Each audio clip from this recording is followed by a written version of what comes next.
ìṣẹ̀dálẹ̀ Yorùbá lẹ̀ ń bájà. Ó ní tí ọba òun ló sọ wípé ààrẹ pè é ò dífá. Ó ní lọ́ba ìlú yẹn o, ó fi jọba kẹ́mi tó jẹ ààrẹ o nítorí pé ó mọ ìṣẹ̀dálẹ̀ ààrẹ ni. Ọ̀pọ̀lọpọ̀ wọn ti sọ lẹ́nu wọ́n ṣàgbéyàkọ́. Gbogbo strategy tó yẹ ká lò lábẹ́lẹ̀ ìwádìí ká lọ máa sọ lórí íńtánẹ́ẹ̀tì. Lórí ààrẹ mo fẹ́ kẹ́ wá sọ̀rọ̀ nígbà tẹ́ bá grill mi fún 4 hours. Ìgbà wo ni tí mò ní jáde síta fọwọ́ ọ̀tá? Ògbó túlé wọ́n fẹ́ má tún gbàgede. Òbílẹ̀ jẹ́ rọra ṣe má balẹ̀ yìí jẹ́ o. Èdè tó dára ni ó pè é ní pásọ̀ ló tẹ̀ parí lẹ́rìn. Ó ní pásọ̀ ní òun lóògùn dáadáa o, ó ní ààrẹ ò ní jáde o, olóṣèlú ni o. Ọjọ́ láti yẹn kò jáde o. Kò jáde o. Ó parí báyìí tó pè é ní pásọ̀ kò jáde o. Nígbà tó wá sí láàyè ló ní sẹ́ẹ̀ mọ̀ pé mi àti kápọ́ ìdìbò tájẹ̀ ìjọba jáde àwọn tó fẹ́ mú ẹ̀rọ wèrè.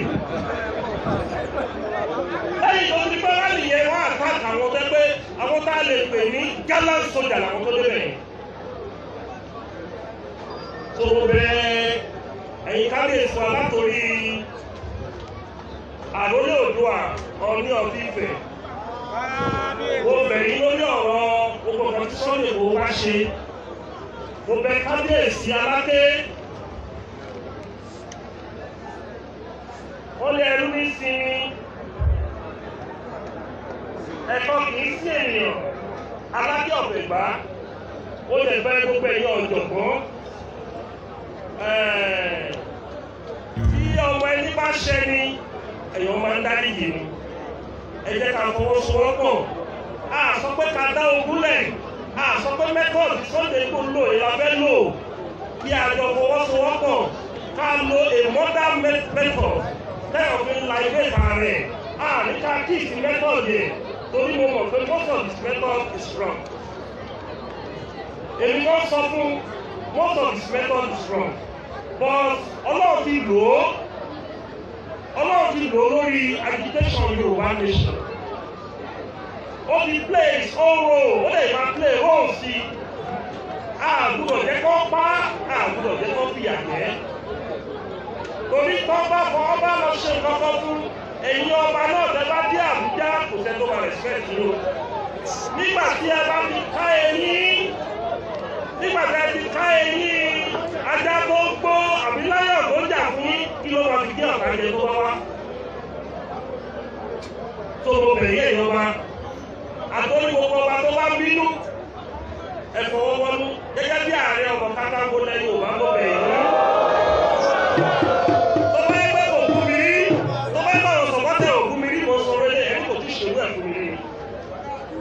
Ṣùgbọ́n olórí tí ò bá ní ìdáríjì ọ̀tá Ọlọ́run ni. Mo bẹ̀ yín o, mo lè bẹ̀ yín gómìnà tó bá fi ṣe. Àwọn gómìnà yẹn tẹ̀ fáì nínú kọmíníkè wọn. Wọ́n pa lówe ọ̀dọ́ wọn ọ̀dárúkọ. Wọ́n ní kí agbófinró tó mú ẹnì kankan ní state àwọn ó gbọ́dọ̀ jẹ́ káwọn gbọ́ as a chief security officer. Kí ni bísí kan fi sọ yẹn pé wọ́n wo level of damage táwọn security officer tó wá sílé Sunday Igboho wọn commit. Wọ́n pa èèyàn mẹ́jọ, wọ́n kó aṣọ ẹni tí ló ń tẹ́ ní pàṣẹ òògùn. Ṣé aṣọ òògùn tí wọ́n jẹ́ evidence ni? Aṣọ òògùn gbérí tó wọ̀ yìí part of our culture. Àbẹ́bí tí mo sọ ìjọba sáàsì yẹn ìgbó òkun bẹ́ẹ̀ ni.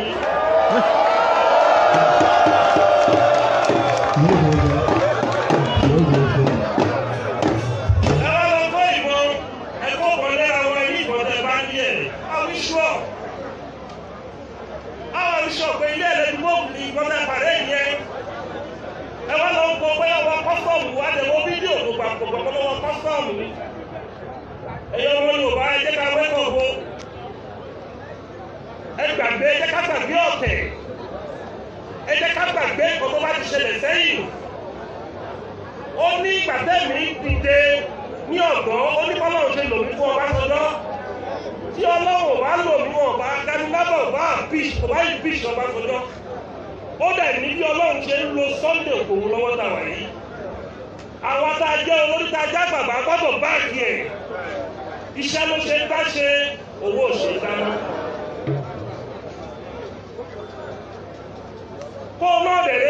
kọ́sọ̀nù àwọn ẹlẹ́nu dáwárà kọ́ má dáwà láti lórí mọ́. Mo fẹ́ sọ nǹkan ìjọba àwọn OPC láti fi lọ́rùn máa sọ fún yín. Nígbà tó mi náà kọ́ bẹ̀rẹ̀ tí mi ò tí ì mọ̀ nǹkan tó ń jẹ́ Yorùbá. Wọ́n ní bí mo ṣe ń wá dà sí i. Ojú ẹ̀ lọ. Bí mo ṣe ń wá dà sí i. Ojú ẹ̀ lọ.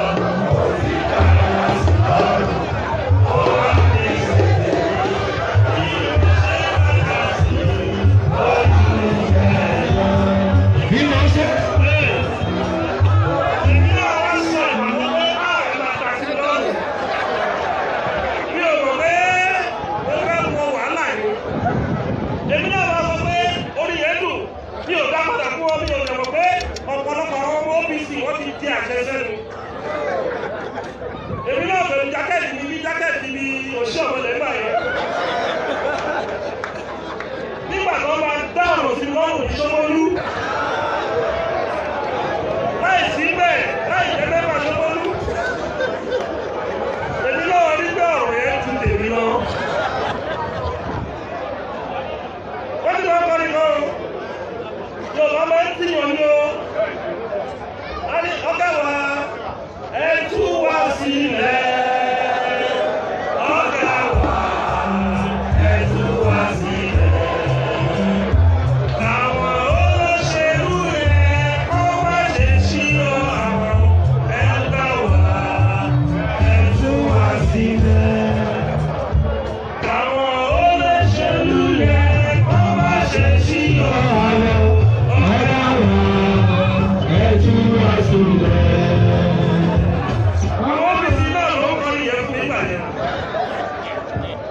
Èmi náà adé àbílẹ̀ kò sí wàhálà àbílẹ̀ aṣọ wa nígbà tó ń gbà kọ̀ọ̀kan fún mi wọ̀ láyé pẹ́lẹ́ wá. Àgbà wa búra.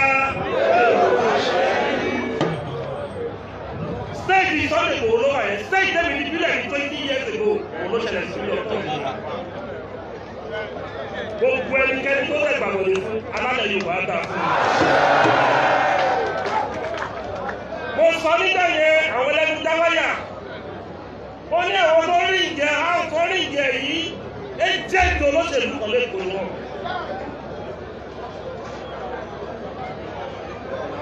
Bàbá wọn sọ kẹ́kẹ́ pé nìkan.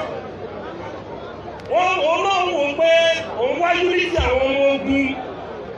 It's better to train your constant soldier. You better lọ mú ajagunta ìbọ̀dé kòlọ̀kòmọ́ra. It's better you train your loyal and constant soldier who are lẹ́yìn yẹn to go ọ̀gá higher brave ajagunta tẹ̀lé ọ̀dàlẹ̀ ni. Àwọn ọ̀dàlẹ̀ ajagunta wọ́n ní inflicting loyalties. The highest bidder kò lọ ká lọ. Professor Bẹ́ẹ̀ yàrá lóyún ẹ ti gbìyànjú o. Ẹ ti gbìyànjú. Ṣùgbọ́n ẹ má kọ́ ọ̀sán méjì sí ìjàgbára yìí mọ́. Ẹ jẹ́ kí àwọn èèyàn gidi kó kí ìtòrí nílẹ̀ Yorùbá. Nínú nǹkan tí àwọn ọba kan bá sọ̀rọ̀ against wa ẹ má bù wọn. Tí àwọn ọ̀jọ̀gbọ́n kan bá sọ̀rọ̀ against ẹ má bù wọn. Ẹ jẹ́ a máa preach gospel wa. Ẹ jẹ́ a máa preach evangelism wa. Kí a tó lè wọ gbogbo àwọn èèyàn ní ọkàn. Ẹ wọ kọ́ tí a ṣe ní Yorùbá wọn wọ ìsinsìn. Ẹ wo system táwa gbà. Ní on the 1st of July, 3rd of July, in National Press Club ní Washington, a dẹ̀ lọ ṣe press conference. Àwọn league gbogbo àgbáyé gbogbo ìtọ́ ti pa àwọn ọmọ Yorùbá àti sọ fún gbogbo àgbáyé sí àdẹ̀lẹ́dì school dẹ̀ sí different country in the whole world. Lẹ́yìn yẹn, a ti máa ṣe another one in Zoom in July 10. Ọlọ́pàá ló wá bẹ́ẹ̀ wá lórí yẹn pé àní right láti sọ ẹ̀tọ́ wa, àní right láti sọ ọ̀gọ́dá ìṣe fún wa ní burúkú tó wá wọlé lórí. Lẹ́yìn kan kí gbogbo àgbáyé máa bá a jọ jẹ. Ṣùgbọ́n ó fẹ́ lọ sí bọ́dà lẹ́yìn bá ti sí bọ́dà ogun ti bẹ̀rẹ̀ yẹn. Ẹni tó bá ti sí bọ́dà ogun ti bẹ̀rẹ̀ ó ní ìrẹ́jọ ogun ló lọ sí bọ́dà counterproductive. Oh, this is oh, less army, counterproductive. Oh, this is to defend that only 1,000 police powers here. Your God, my father. I'm very low. Oh, this is what I do. Ìwọ̀n bá ní propaganda máa ń mọ̀ nínú self-determination. So mo bẹ̀rù ọmọ Yorùbá ẹja aráàlú ta support ẹ̀ wọ́n lè kọ́mẹ́ǹdì Professor Wọlé Ṣóyínká àbí bàbá kan. Àbí bàbá kan bàbá rẹ̀ tó mọ ìwọ mọ́. Àbí bàbá kan bàbá rẹ̀ tó mọ ìwọ mọ́. Bàbá rẹ̀ tó mọ ìwọ mọ́.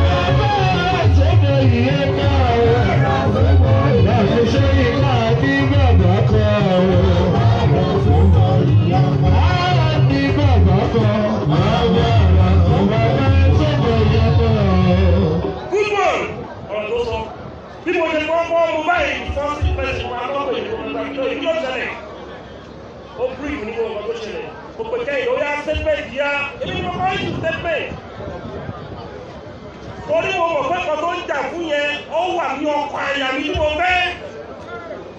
Ọmọdé bàbá mi ṣòfò kojú. Ipò tí mo dé yìí ò lè ṣe gàràgàrà bó ṣe ń ṣe yìí. Ọ̀rọ̀ tí bá sọ, ó di gàràgàrà 10 years lọ́wọ́. Because institution tí mo jókòó lé lórí is a strategic institution in the entire Yorùbá race. Mo lè gbọ́dọ̀ wà conscious pẹ̀lú bí mo ṣe máa behave kí má wàá disappoint gbogbo institution ilẹ̀ Yorùbá. Mo gbọ́dọ̀ wà conscious pẹ̀lú ipò tó ti exist láti 1530 almost 500 years. Ipò tó ti exist láti 500 years. Ààrẹ Ọ̀nà Kakanfò was founded in 1530. Bí o gbọ́dọ̀ disappoint gbogbo ilẹ̀ Yorùbá pé ó ti di ààrẹ rò bó ṣe ń ṣe. Mo gbọ́dọ̀ fi ọgbọ́n ṣe é, mo gbọ́dọ̀ fi làákàyè ṣe é, mo gbọ́dọ̀ kárí ìyàwó Yorùbá àlọ́ ọdún òkú ọkọ̀ lọ́wọ́ ìrọ̀. Torí ìyá ti kárí o, tí àbálẹ̀ ti kárí ó máa ń tó pọ̀ ní o, tó mo bẹ gbogbo ilẹ̀ Yorùbá. Ẹja fi mọ̀ ṣọ̀kan bí àwọn kan ṣe dúró tì mí nígbà ìṣòro ní 2000 and 2001. Àwọn àgbà Yorùbá kan wọ́n owó àṣìṣe ní wọ́n dúró tì mí ẹ̀jẹ̀ àgbọ̀dọ̀ Sunday Igboho. Torí ọmọdé mo wà ń gbà yẹn, èmi náà ti wá dàgbà báyìí. Nígbà táwọn kan ti ṣe fún mi ní dáadáa nígbà yẹn èmi náà gbọ́dọ̀ ṣe tiẹ̀. Torí wọn tó ń ta bàtà sórí ẹ̀rọ. Tó mo bẹ̀ yìí, ó lè bẹ yín ọ̀dọ́ wa, ẹ̀jẹ̀ àwà coordinated, ẹ̀jẹ̀ strategize. Kò sí ọmọ ọdún Nàìjíríà ló lẹ́yìn tó bá dẹ̀ love Nàìjíríà ó lè ní. Tó bá dẹ̀ love Nàìjíríà lọ́wọ́ táwa yìí ó lè ní. Bí ò bá jẹ́ àwọn tó ń kówó yẹ, á jẹ́ kọ̀ǹtrátọ̀ àwọn tó ń kówó yẹ. Bí ò bá jẹ́ kọ̀ǹtrátọ̀ àwọn tó ń kówó yẹ, á jẹ́ tó ń fraud fáwọn olè ń jọba.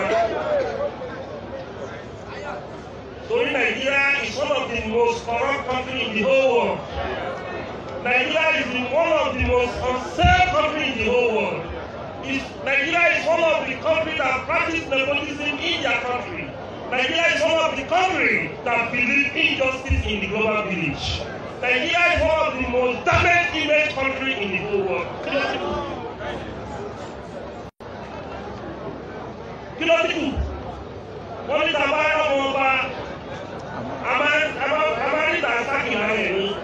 In 70s, in early 80s, tí àwọn òyìnbó bá rí Nigeria citizen, wọ́n máa ń respect yẹn. It is Nigeria, wọ́n respect yẹn. By then, tábà fẹ́ apply ní British Embassy, wọ́n máa ń fún wa ní visa bí 10 years. Kò lè gbẹjọ́ méjì lọ́dọ́ máa fi fún wa. Even in 70s, visa free ni àbí 60s, visa free ni passport wa jẹ́. But now, any country tó bá wọ̀, tó bá ti ní Nàìjíríà ní ẹ́ wọ́n ní front country, a front citizen lè. The first thing tó bá ṣẹlẹ̀ sí global village, àwọn ìlú tó yí wa káàkiri gbogbo àgbáyé, wọ́n ní is a country of criminal, is a country of fraudulent people. Àwọn ilẹ̀ Yorùbá bẹ̀rẹ̀ a ní image láti protect. We have image to protect. Yorùbá máa ń sọ pé orúkọ rere ló sọ ìdúrà àgbàlagbà. Sọ̀rọ̀ kí gbogbo yín kò lè kí ẹ̀yin members wa. Ẹ má ṣe jàǹdùkú. Ẹ má jẹ́ kó tì í ní tìkùtì. Ẹ jẹ́ àfi ọgbọ́n ṣe, ẹ jẹ́ àfi ìmọ̀ ṣe. Ẹ jẹ́ ká mọ̀ pé Ọlọ́run ń bẹ ènìyàn wà. Tí ẹnìkan bá ní Nàìjíríà ò ní pín, Ọlọ́run ò tí ì rẹ́ni láti pín yín. Tí aláwọ̀ bá rẹ́ni láti pín ìlú kò sí ẹ̀dá ara ìkókódà tó lè dá dúró. I can give you a very good example in 1998. Abacha ní defeat our pro-democracy. Nígbà tí Ọlọ́run kò pé lórí àbòsí ló fi ń defeat àwọn ọ̀dẹ̀ ìjà òkò yẹn, òkú àlẹ̀ ní ìtura. So tẹ́lẹ̀ kan bá ní òun lágbára, òun ọlágbè kan understand. Ọlọ́run bá yẹ wá sọ pé òun ọlágbè tí wọn náà understand. Àtàbí tí ìbá ṣe lórí ẹ̀kọ́ wa lọ́wọ́. Àtàbí tí ìbá ṣe wípé àdúró lórí ẹ̀kọ́ wa, àwọn Yorùbá wà ní Haúsá, pọ̀ gbogbo àwọn Haúsá jẹ́, pọ̀ rẹ́pọ̀ àwọn Haúsá, pọ̀ lè pa Haúsá lórí ilẹ̀ wọn. Àtàbí tó bá gbà wọn láyọ̀ oúnjẹ nínú Nàìjíríà ló. Ṣùgbọ́n tó bá gbà wọn láyọ̀ oúnjẹ, tó bá wọn lẹ́pa ilẹ̀ wa jẹ́, tó ọ̀rẹ́ ká sí ni, olú ọ̀run á ṣèdájọ́ Nàìjíríà. Mo kí gbogbo yín ní apá Ọlọ́run, ogun òní dà wá nílẹ̀ Yorùbá o, ojú òní tì wá o, ìbọ̀ká ò ní ṣe lé wa lórí o, á ṣe é ṣe fún wa látara ilé ìwọ̀n ìbẹ́ẹ̀ ló ṣe máa rí.